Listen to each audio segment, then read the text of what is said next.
नमस्कार, मैं हूं आपके साथ गौरव राजेंद्र। बुलेटिन की शुरुआत करते हैं। CM Pushkar Singh Dhami one nation one election का स्वागत किया है और सीएम धामी ने कहा कि हम वन नेशन वन इलेक्शन का स्वागत करते हैं।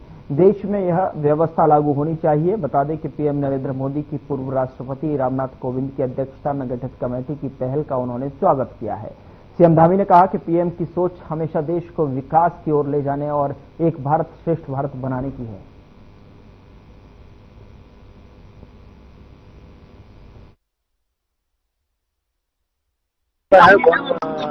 Election one nation one election और प्रधानमंत्री के नेतृत्व में देश के अंदर अनेक ऐतिहासिक निर्णय लिए हैं जो मील के पत्थर साबित हुए हैं। देश की आजादी के बाद देश को जिनकी आवश्यकता रही है, जिनकी जरूरत रही है, और वन नेशन वन इलेक्शन होने से तमाम प्रकार का जो संसाधनों की बचत होगी, जो हमारी अनेक धनराशियां जो खर्च होती हैं, खर्च होगी, समय की बचत होगी, विकास कार्य जो बाधित होते हैं, बार बार आचार संहिता लगती है, बार बार उनके लिए काफी लंबा समय लगता है, योजनाएं पूरी नहीं हो पाती हैं। और 5 साल के कालखंड में हर बार कभी विधानसभा के चुनाव में आचार संहिता लगती है, लोकसभा में लगती है, त्रिस्तरीय पंचायत चुनाव में लगती है, निकाय के चुनाव में लगती है।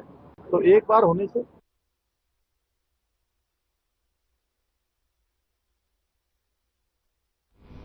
और इस बीच बड़ी खबर का रुख करते हैं। देहरादून से बड़ी खबर है, जहां पर राज्य कर्मचारियों पेंशनरों का महंगाई भत्ता 2% बढ़ा।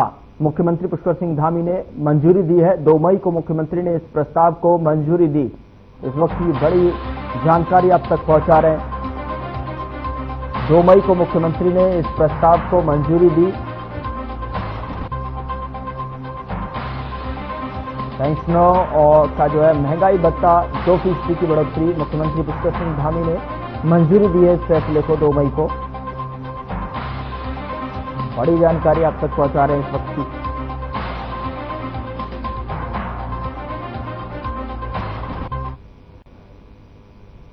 खबरों में आगे बढ़ते हैं। मुख्यमंत्री पुष्कर सिंह धामी ने उच्च स्तरीय बैठक के दौरान अधिकारियों को सख्त निर्देश दिए कि राज्य में कानून व्यवस्था का उल्लंघन करने वालों पर कड़ी कार्रवाई की जाए।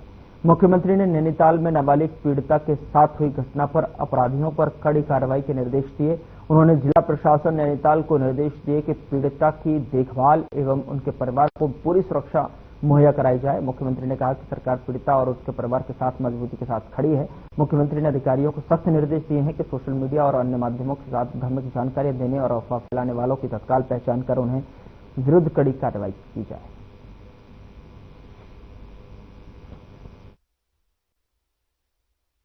किसी भी कीमत पर जिन्होंने कानून तोड़ा है, अपराध किया है, उनके खिलाफ सख्त कार्रवाई होगी। और सख्त कार्रवाई के लिए कहा गया कि कोई भी अपराधी यहाँ बचने नहीं पाएगा।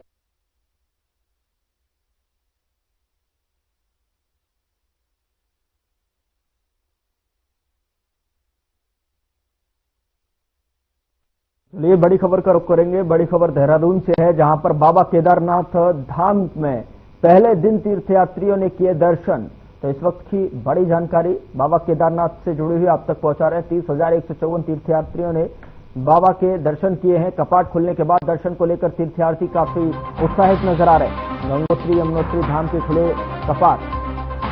4 मई को सुबह 6 बजे से खुलेंगे बद्रीनाथ धाम के कपाट।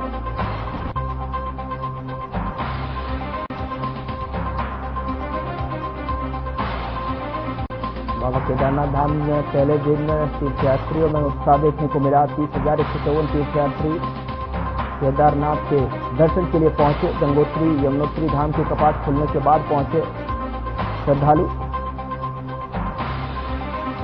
केदारनाथ धाम में पहले दिन तीर्थयात्रियों ने दर्शन किए।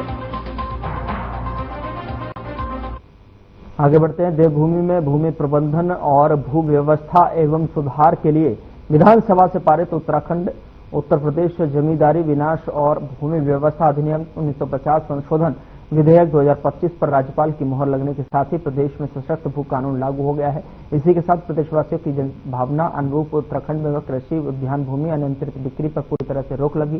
साथ ही आपको बता दें कि जरूरत के लिए अन्य प्रदेशों के लोगों को निर्धारित प्रक्रिया से गुजरने के बाद ही उत्तराखंड में तय मानकों के अनुसार ही जमीन मिल पाएगी। और इसी क्रम में सीएम धामी ने कहा कि सख्त भू कानून लागू होने से प्रदेश में डेमोग्राफी चेंज की कोशिशों पर रोकथाम लगी।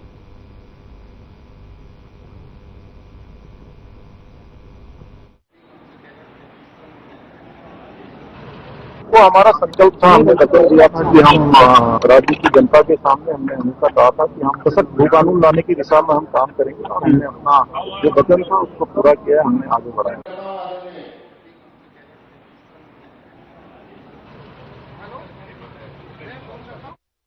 और बड़ी खबर बद्रीनाथ से है, जहां पर 4 मई को सुबह 6 बजे खुले जाएंगे बद्रीनाथ मंदिर के कपाट। तो बद्रीनाथ से जुड़ी हुई बड़ी खबर आप तक पहुंचा रहे हैं। बड़ी जानकारी, योग ध्यान बद्री मंदिर पहुंची आदि गुरु शंकराचार्य की गद्दी। ज्योतिर्मठ नरसिंहा मंदिर में हुई विशेष पूजा।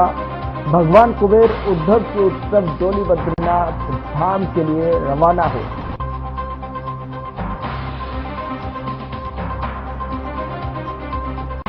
बद्रीनाथ 4 मई को सुबह 6 बजे खुले जाएंगे बद्रीनाथ धाम के कपाट। अगली खबर का रुख करते हैं। सीएम पुष्कर सिंह धामी ने नैनीताल दुष्कर्म मामले की गंभीरता को देखते हुए पीड़िता के परिवार से दूरभाष पर वार्ता कर उन्हें सांत्वना प्रदान की है। सीएम ने प्रभावित परिवार को हर संभव सहायता देने का आश्वासन दिया है। साथ ही सीएम ने कहा कि राज्य सरकार पीड़िता और उसके परिवार के साथ पूरी मजबूती से खड़ी है। सीएम पुष्कर सिंह धामी ने जिला अधिकारी और वरिष्ठ पुलिस अधीक्षक नैनीताल को निर्देशित किया है और पीड़िता के परिवार को आवश्यक सुरक्षा एवं सभी प्रकार की प्रशासनिक सहायता तत्परता से उपलब्ध कराई जाए।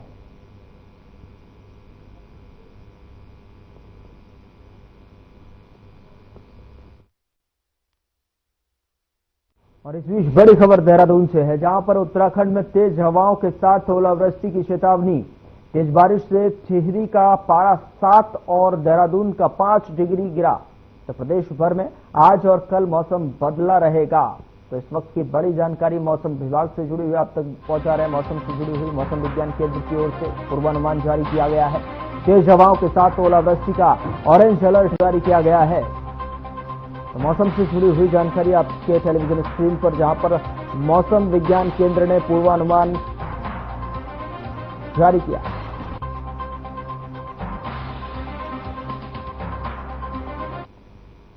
उधर हरिद्वार से बीजेपी नेता सुनील सैनी को सीएम पुष्कर सिंह धामी द्वारा पिछड़ा वर्ग आयोग का उपाध्यक्ष बनाया गया है। बता दें कि दायित्व मिलने पर समर्थकों ने फूलमाला और मिठाई खिलाकर सुनील सैनी का स्वागत किया। सीएम द्वारा मिले इस दायित्व के लिए सुनील सैनी ने केंद्र और प्रदेश नेतृत्व का आभार व्यक्त किया है। उन्होंने कहा कि उत्तराखंड के पिछड़े वर्ग के लोगों का उत्थान करना उनकी प्राथमिकता रहेगी। सरकार की जन कल्याणकारी योजनाओं का लाभ दिलाया जाएगा।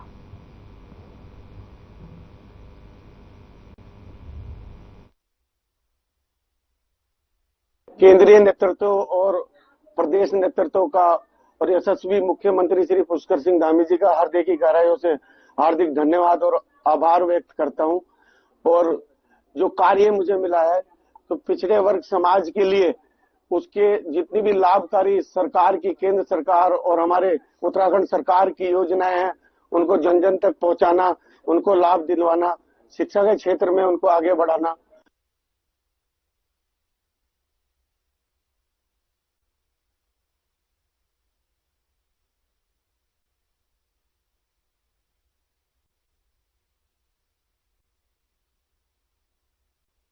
जातिगत जनगणना को लेकर केंद्र सरकार द्वारा लिए गए निर्णय का उत्तराखंड बीजेपी ने स्वागत किया है। दरअसल आपको बता दें कि इसे एक ऐतिहासिक कदम करार दिया है।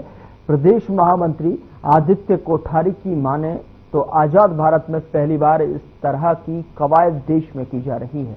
लंबे समय से इसकी आवश्यकता थी, लेकिन दूसरी सरकारों ने इससे कोई ज्यादा सरोकार नहीं रखा, जबकि दलित, वंचित और पिछड़े समाज के लिए जातिगत जनगणना बहुत जरूरी है। हालांकि यह जनगणना 2021 में होनी थी, लेकिन कोरोना के चलते इस पर विराम लग गया और अब एक बार फिर मोदी कैबिनेट ने इस पर विचार किया है। 2026 में यह जातिगत जनगणना प्रस्तावित है। ऐसे में सरकार की यह एक अच्छी पहल है। इससे समाज में रह रहे पिछड़े वर्ग की विकास की मुख्यधारा में लाने के लिए बहुत जरूरी कदम बताया जा रहा है।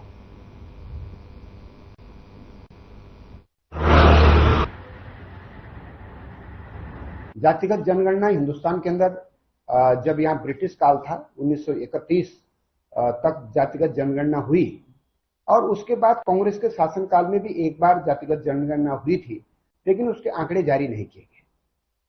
वर्तमान समय में देश की ये आवश्यकता थी हमारी केंद्र की सरकार ने, प्रधानमंत्री नरेंद्र मोदी जी ने इसकी आवश्यकता को महसूस किया है कि जो हमारा वंचित समाज है, पिछड़ा वर्ग है, उसको उसका हक पूरा पूरा मिल सके, इसके लिए जातिगत जनगणना की जानी चाहिए।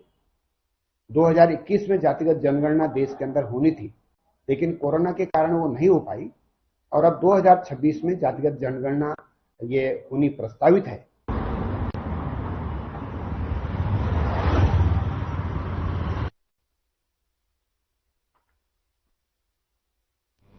खबर देहरादून से है, जहां बीजेपी प्रवक्ता ने बड़ा बयान दिया है और कहा है कि मुख्यमंत्री के आदेश पर नैनीताल दुष्कर्म के आरोपी का घर जल्द बुलडोजर से ढहा दिया जाएगा। और गौरतलब है कि एक धर्म विशेष के व्यक्ति पर लड़की के साथ रेप करने का मामला सामने आया था, जिस पर नैनीताल में काफी बवाल हुआ, तोड़फोड़ हुई, विरोध प्रदर्शन भी देखने को मिले। स्थानीय लोग सड़कों पर निकले और मार पिटाई तक की नौबत आ गई। हालांकि आरोपी को गिरफ्तार कर लिया गया है, लेकिन स्थानीय निवासी आरोपी के लिए फांसी की सजा मांग रहे हैं। ऐसे में भाजपा प्रवक्ता ने स्पष्ट किया कि इस मामले को फास्ट ट्रैक कोर्ट में चलाया जाएगा और जल्द से जल्द आरोपी को उसके गुनाहों की सजा दिलाई जाए।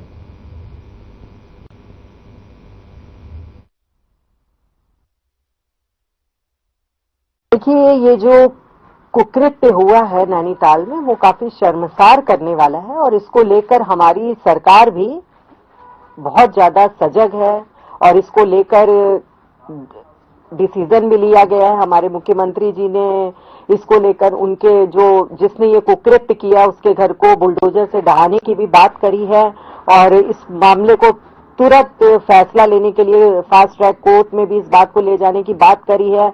और निश्चित तौर पर ये जो कुकृत्य हुआ है वो हमारे उत्तराखंड को शर्मसार करने वाला मामला है और हमारी राज्य सरकार किसी भी तरीके से इसमें हीला हवाली की बात नहीं करी। और विपक्ष जहां तक इसको लेकर एक माहौल को बिगाड़ने का काम कर रहा है, इस तरीके से लॉ एंड ऑर्डर की बात कर रहा है, तो उसको अपने इतिहास में झांक कर देखना चाहिए कि जो पुराने समय में जो इनका नारी निकेतन प्रकरण हुआ था, जो लाडली का प्रकरण हुआ था, नन्ही परी का कांड हुआ था, इन सब चीजों को इसको एक बार देखना चाहिए और इस मुद्दे को राजनीतिकरण नहीं देखना चाहिए। जब इस प्रकार के मुद्दे होते हैं तो सत्यापन का जब इस प्रकार का कार्य हम लोग करते हैं। उधर कांग्रेस की हाल ही में हुई संविधान बचाओ रैली को बेहद सफल करार दे रही है, तो वहीं भाजपा ने इसे राहुल सोनिया बचाओ रैली कहा है। भाजपा की प्रदेश प्रवक्ता कमलेश रमन का कहना है कि कांग्रेस की संविधान बचाओ रैली में हर कोई अपनी राजनीति चमका रहा है। किसी ने भी संगठन या फिर कांग्रेस को मजबूत करने की बात नहीं कही। जो पार्टी बाबा भीमराव अंबेडकर को जीते जी सम्मान नहीं दे पाई, जिसमें उनकी एक फोटो तक संसद में नहीं लगने दी, वह संविधान बचाने की बात कर रही है। नेशनल हेराल्ड मामले में फंसे राहुल और सोनिया बचाने के लिए कांग्रेस देश भर में संविधान बचाओ रैली आयोजित कर रही है, क्योंकि वास्तव में राहुल सोनिया बचाओ रैली है।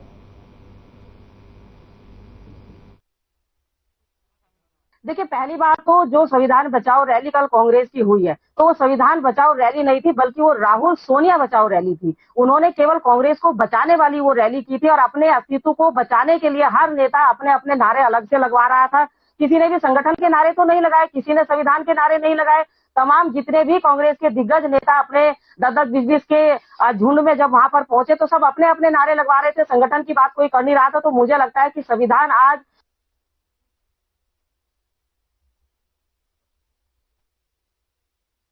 कांग्रेस के प्रदेश अध्यक्ष करण माहरा ने कहा कि जातीय जनगणना सिर्फ एक आंकड़ा नहीं, ये हर तबके को उसका हक दिलाने की दिशा में ऐतिहासिक कदम साबित होगा। और आपको बता दें कि कांग्रेस पार्टी और राहुल गांधी की ये जीत सामाजिक न्याय की जीत है, क्योंकि राहुल गांधी ने सबसे पहले इसकी मांग की थी।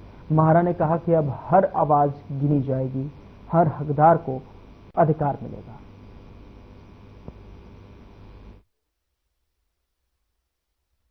जाति जनगणना को केंद्र सरकार ने, भारतीय जनता पार्टी ने आखिर स्वीकारिता दे ही दी।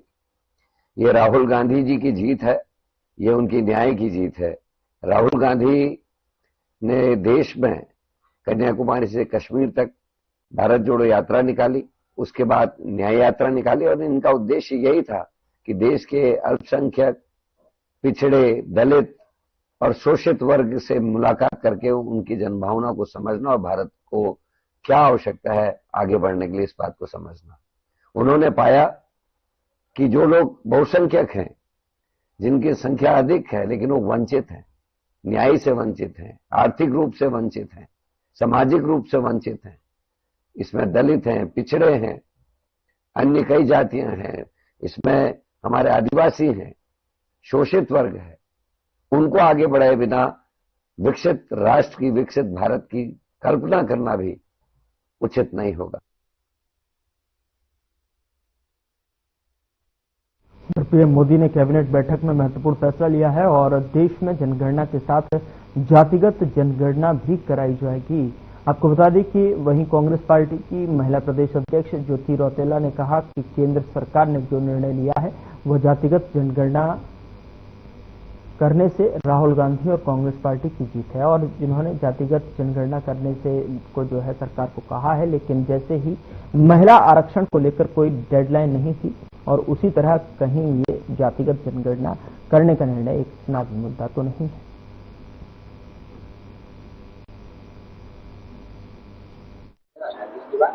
देखिए, ये जरूर, क्योंकि हमारे नेता राहुल गांधी जी लगातार जातीय जनगणना की मांग कर रहे थे और जिस तरीके से केंद्र सरकार ने अब फाइनली इस मांग को माना, और तो इसको हम लोग कांग्रेस पार्टी और राहुल गांधी जी का जो संकल्प था उसकी जीत मान रहे हैं।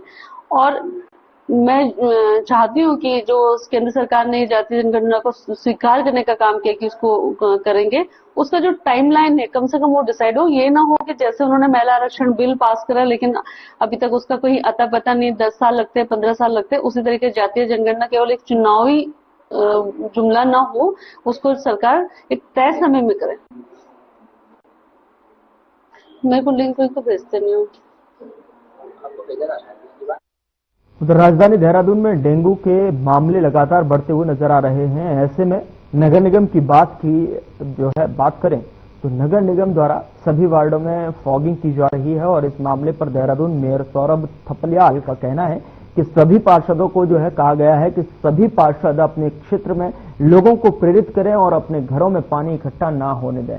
साथ ही अगर इस बीच लापरवाही के चलते किसी के घर में डेंगू का लार्वा मिलता है तो उनके खिलाफ सख्त कार्रवाई की जाएगी।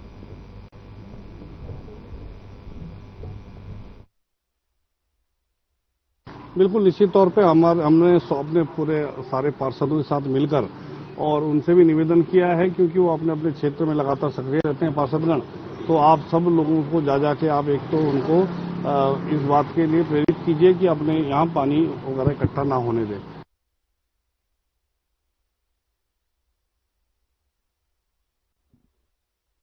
उधर जिला कार्यालय सभागार में जिलाधिकारी डॉक्टर आशीष चौहान की अध्यक्षता में जिला योजना की वित्तीय वर्ष 2025-26 की पहली बैठक आयोजित हुई है। बैठक में विभिन्न विभागों द्वारा वित्तीय वर्ष के लिए प्रस्तुत किए गए प्रस्तावों पर बिंदुवार चर्चा की गई। साथ ही आपको बता दें कि जिलाधिकारी ने सभी अधिकारियों को स्पष्ट निर्देश दिए कि योजनाएं ऐसी हों जो कि सीधे तौर पर जनता को लाभ पहुंचाएं और उनकी वर्तमान आवश्यकताओं को ध्यान में रखकर बनाई जाएं। इस दौरान सभा ने अपने विभागों की वर्तमान स्थिति, पूर्ववर्ती योजनाओं की प्रगति और आगामी आवश्यकताओं के संबंध में जानकारी साझा की।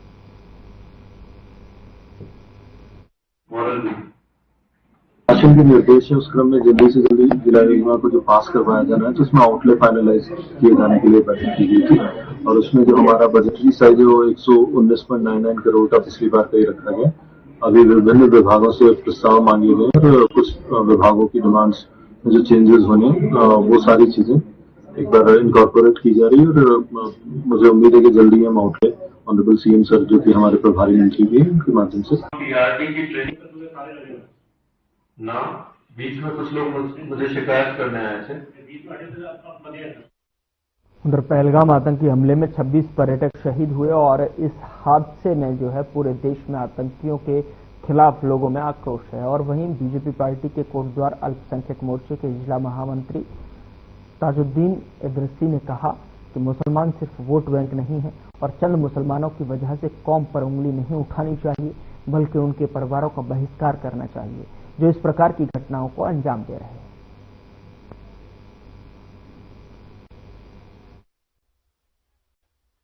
मांगने के लिए मुसलमानों का इस्तेमाल करोगे, मुसलमानों को सही रास्ते पर लाना भी तो रहबर का काम है। जो हमारे पॉलिटिकल नेता हैं, जो हमारे सांसद हैं, विधायक हैं, विधानसभा लोकसभा में बैठे हैं, वो हमारे रहबर हैं। हमारे जो आलिम हैं, इमाम हैं, वो हमारे रहबर हैं। जब रहबर रास्ता दिखाएगा तो पब्लिक अपने आप समझ जाएगी, फिर खुद बहिष्कार करना शुरू कर देगी। अगर ये इमाम हमारे मस्जिदों के मन से करें और जो हमारे पॉलिटिकल लीडर हैं वो अपने मंच से सबसे पहले इसी बात को कहें।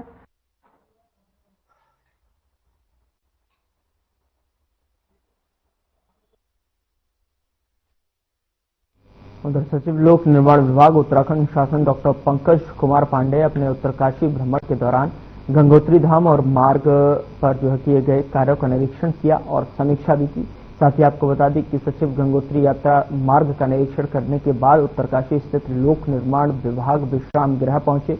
पांडे ने बताया कि मार्ग पर सुरक्षा से संबंधित लगभग सभी कार्य कर लिए गए हैं और जहां कहीं कार्य किया जा रहा है उस कार्य को तीव्र गति से पूरा किया जा रहा है। यात्रा पर आने वाले सभी श्रद्धालुओं की सुरक्षा व्यवस्था को जो है सुव्यवस्था और सुगमता के लिए सभी प्रबंध सुनिश्चित किए गए हैं। सीमा सड़क संगठन द्वारा भी मार्ग पर रिसरफेसिंग और पेंच वर्क का कार्य पूरा किया जा रहा है। गंगोत्री राष्ट्रीय राजमार्ग के चौड़ीकरण के कार्य को लेकर कहा कि इसे जल्द ही शुरू किया जाएगा। 5 पैकेज और प्रस्तावित चौड़ीकरण कार्य को लेकर 3 पैकेज का फॉरेस्ट क्लियरेंस अंतिम चरण में है। उन्होंने सड़क निर्माण में उच्च स्तर की निर्माण सामग्री प्रयोग करने हेतु विभागीय अधिकारियों को निर्देशित किया है।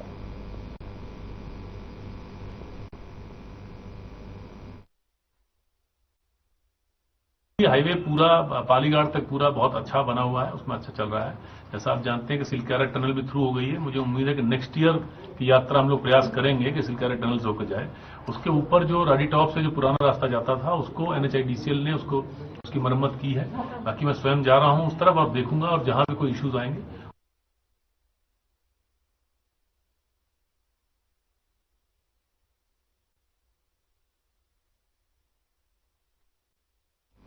फिलहाल बुलेटिन में इतना ही। नमस्कार।